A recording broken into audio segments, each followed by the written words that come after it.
gouvernement bu bees bu président Bassirou Diomaye Faye 25 ministres 5 secrétaires d'État rupture ou non. waaw ISO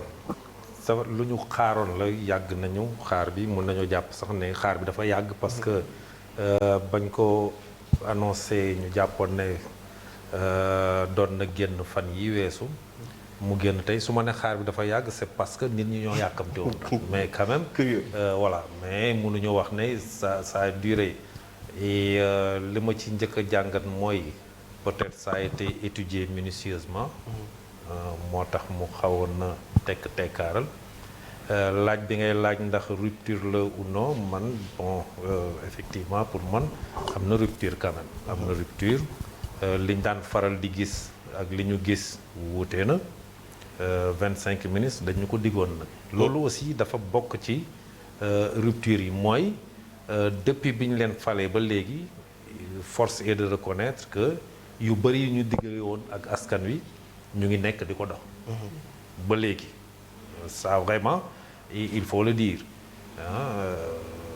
commencé ko ci le président qui a démissionné de son poste de secrétaire bokkoon na ci rupture yi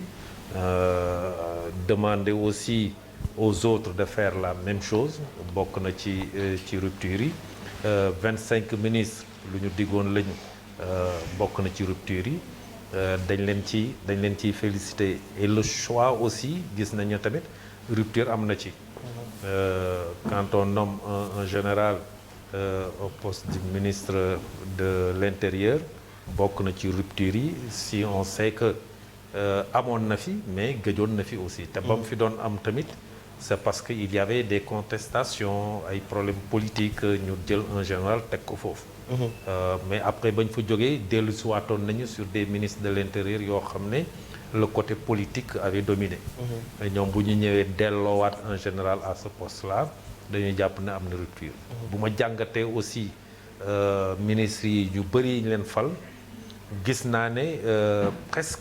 presque tous les ministres fañ leen tabb fu ñu xam la soit ils ont exercé seen fonction ci loolu ou bien ñu jege woon ko loolu beaucoup de ministres allant du ministre des forces armées ministre de l'intérieur ministre des sports ñu bëri lu doon liggéey la fu ñu nekkoon ministre de la justice loolu aussi mun nañu jàpp ne ci rupture yi la ensuite dès la nomination des ministres le premier ministre a demandé aux ministres yi ñu nommé de faire la même chose de démissionner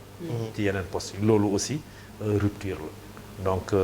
mun nañoo jàpp loolu dans sa globalité leneen li nga xam ne tamit mun naa jàpp ne rupture la mooy je ne sais pas est-ce que c'est fait exprès ou non mais en tout cas on constate aussi que ci gouvernement bi le nombre de femmes dafa tuuti par rapport ak li nga xam ne doon nañ ko am ça aussi au moment où on parle beaucoup de parité suñu indi les 25 ministres avec uniquement 5 femmes je crois mun nañu jàpp ne tamit peut-être ne nii dinañ ko jàppee ne lu néew la mais man jàppewuma ko man j'ai toujours dit parité man gëwuma ko man gëwuma parité li ma gëm c'est la compétence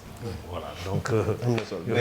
nañ dégg ci détails yi ci profil yi yow moom dina am bu la ci intéressé moo di wàllu tàggat yaram bi te waaw mu nekk aussi ñu jox ko ab soxna ça aussi nekk na aussi quelque chose boo xam ne dinañ ci attardé bu ne ça alors damay ñëw ci Thiam balaa may ñëw ci donc Isaac yéen pratiquement ngeen bokkoon mouvement bi nga xam ne ñi ngi doon jàppale régime bi fi nekk ñu gis premier gouvernement bi nga xam ni tabb nañ ko tey ministre yi fees ban jàngat nga ci am waaw Ismaïla jàngat bi ñu ci am rek mooy gouvernement la effectivement bu ñu doon xaar jàngat bu njëkk bi mooy dañuy fàttaliku ay jamono président Macky Sall tasoon gouvernement toog 24 heures xaw ma 48 heures montewul gouvernement ñoom ñu yéegoon au créneau di décrier loolu ñu Sénégal toog na ay bés amuñu gouvernement kere bi ñu yàlla dogalee le président ñu koy féliciter en passant Bassirou Diomaye Diakhar Faye tabbee le premier ministre Ousmane Sonko bi mu defee déclaration aussitôt daf dans les heures qui suivent dañ leen liiral dañu jox gouvernement bi ñu gis ni boobu ba léegi ay bés dox na ci. kon nga xam ne réalité boo nekkee vraiment dans l'opposition ak boo nekkee aux affaires bokkul ñoom jël nañ temps defar gouvernement ñu koy rafetlu parce que am na loo xam ne jarul yàkkamti. mais njàngat bi rek mooy ñu xam ni taxaw di critiquer mu gën a yomb yor affaire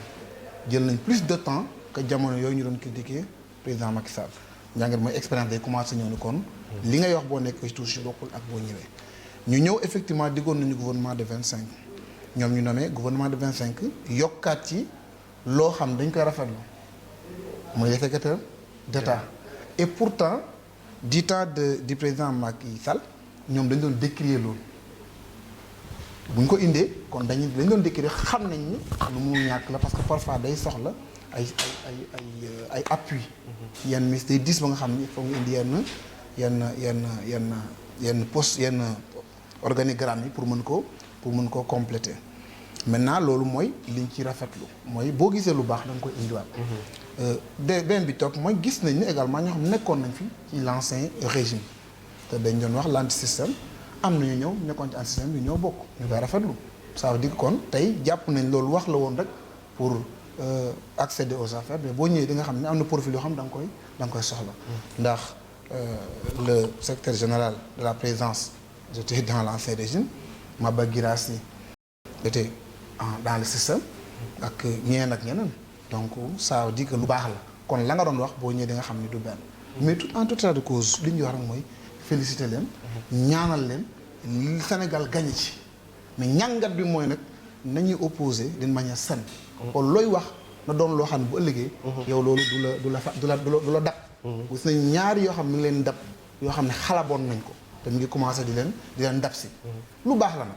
maintenant rupture ok mënaguñ ko wax parce que tey dañ doon wax président Macky Sall dafa falu dax ni la patrie avant le parti ñu ne slogan la ñii ñëw seen gouvernement boo xoolee 2/3 yi c'est composé des gens du PASTEF kon mënuñu wax rupture foofu 2/3 des membres de ce gouvernement c'est des gens du PASTEF exclusivement ki njëkk a fal moo nekk premier militant PASTEF baax na su fekkee am na profil bi mais démb kat dañ ko xalaboon juste pour dire que nit ki li ngay wax bàyyi ci xel mën na nga rattraper tu peux être rattrapé par ton passé loolu moo leen commencé dal mais bu fekkee profil baa ngi fii am nañ compétence bi nombre bi ñuy wàññi ñu ngi koy rafetlu parce que Sénégal moo ciy gagné l'important mooy efficacité bi ak loo xam ne Sénégal mën na ci gagné loolu daal la ñu mooy njàngat bi di ñaan yàlla mu doon gouvernement boo xam ne yàlla na ci Sénégal gis boppam incha allah balaa ñuy dugg ci profil yi alors monsieur Mboup ci yow laa jëm nga nekk aussi juriste membre société civile lu ci bari yéen it ngeen amoon ci taxaw seetlu am ci taxawaay bu am solo ci lu ñu mel gouvernement bu bees bi njàngat lu njëkk li balaa ñuy dugg ci profil yi. waaw absolument donc li ñuy njëkk a def xam nga mooy lan mooy ñu féliciter leen d'abord. parce que ce n'est pas une chose aisée. ngay def ay choix. xam nga doyen Fallou mi ngi koy wax léegi que ni sénégalais yi ñoom ñoo yàkkamti ba ñu jàpp ni ñoom dañu toog ab diir pour. mën a constituer leur gouvernement donc man je me dis que ni tey bu fekkee ni da ngay def ay choix yu nga xam ni daf ñu nar a topp parce que man je pense que ni un gouvernement soo ko xasee ba teg c'est pour la durée du mandat man loolu laa gëm waaw donc su amul benn empêchement boobu waaw donc il faut nga toog nga def un choix judicieux waaw je crois que ni ils l'ont fait surtout du point de vue des intitulés man ministère yi ma gis yëpp donc ci intitulé yi tu sens que ni am na yu nga xam ni mettre nañ ko en avant te mu nekk yu nga xam ni moom la Sénégalais yi doon xaar oui beneen bi mooy le nombre d'abord le nombre moom c'est intéressant ça permet d'être plus efficace dans un premier temps waaw ñi ngi wax aussi mooy kaw secrétaire d'État yi je crois que ni loolu aussi lu baax la ñu mën def aussi la différence entre secrétaire d'État ak donc un ministre. nga xam ni le secrétaire d'État moom il est rattaché à un ministère wala mu rattaché wu directement au premier ministre. donc loolu moom mooy kiiwam mais il faut aussi ñu xaar man je me dis que ni sur le papier ils ont une belle équipe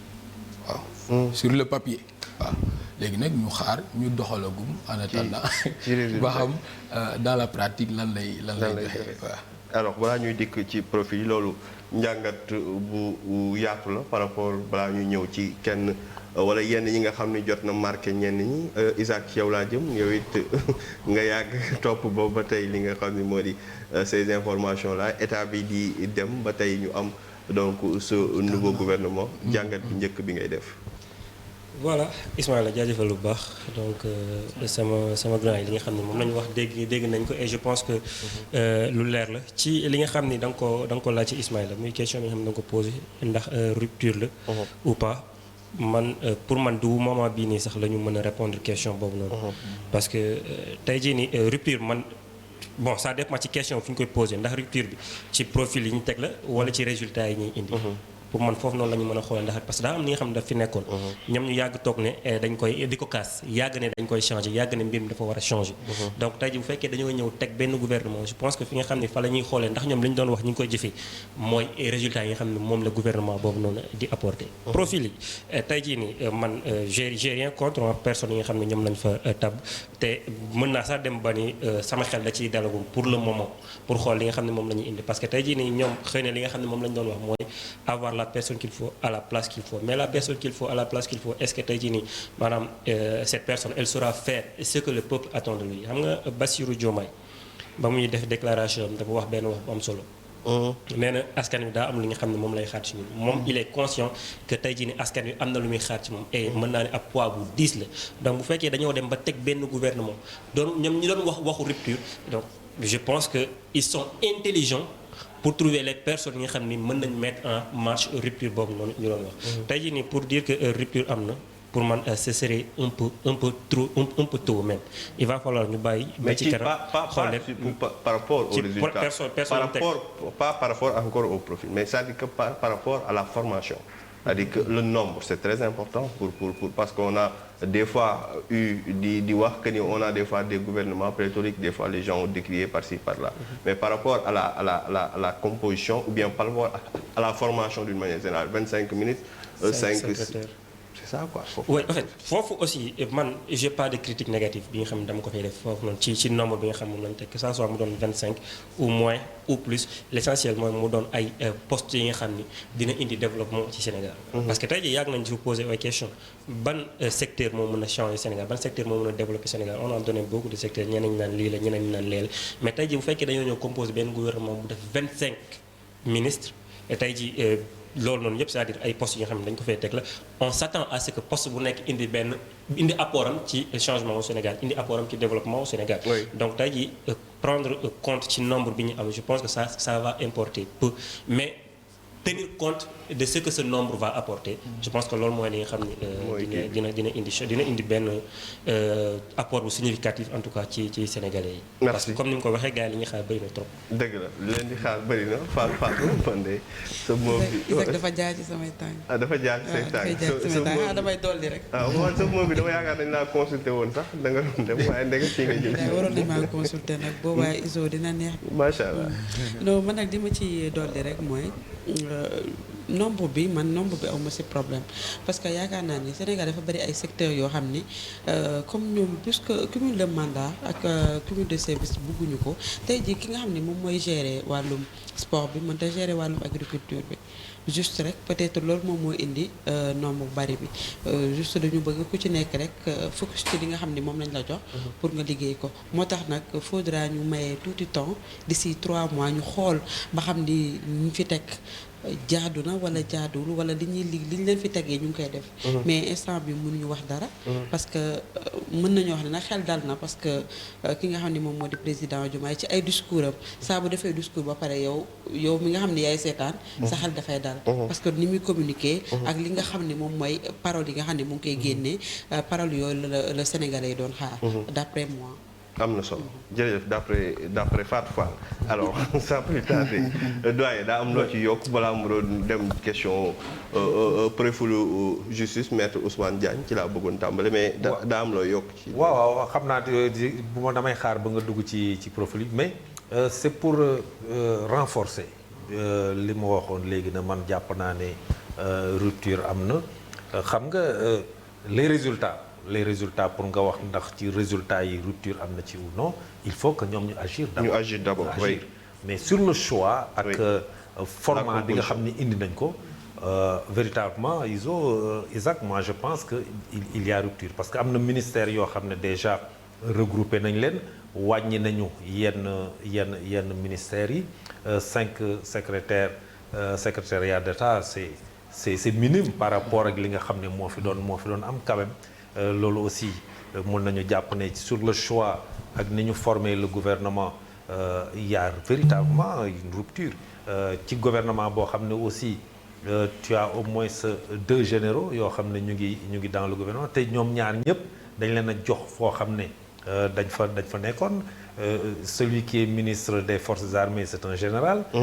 ministre de l'intérieur c'est un général loolu aussi mun nañu jàpp ne rupture am na ci autre chose mooy soo jëlee par exemple ministère bi nga may wax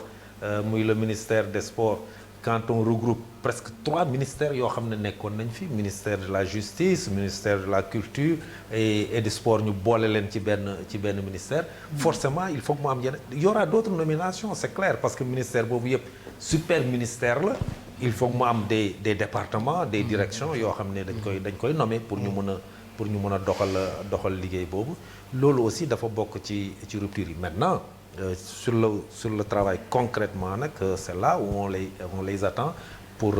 des résultats concrets leneen li nga xam ne aussi mën nañu jàpp ne rupture la mooy ce gouvernement là est formé et le premier ministre est monté au créneau pour dire les priorités yi tax ñu former gouvernement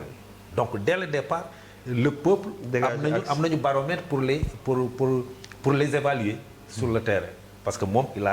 a défini les priorités yi nga xam ne moo tax ñu former ce gouvernement loolu aussi mën nañu jàpp ne ci rupture yi la quoi. Maintenant on les attend sur le terrain bokkul ak li nga xam ne moo fi doon am parce que force est de reconnaître que on avait plusieurs ministres plusieurs secrétariats d'État c'était pléthorique te loolu askan wi yëpp ko daan wax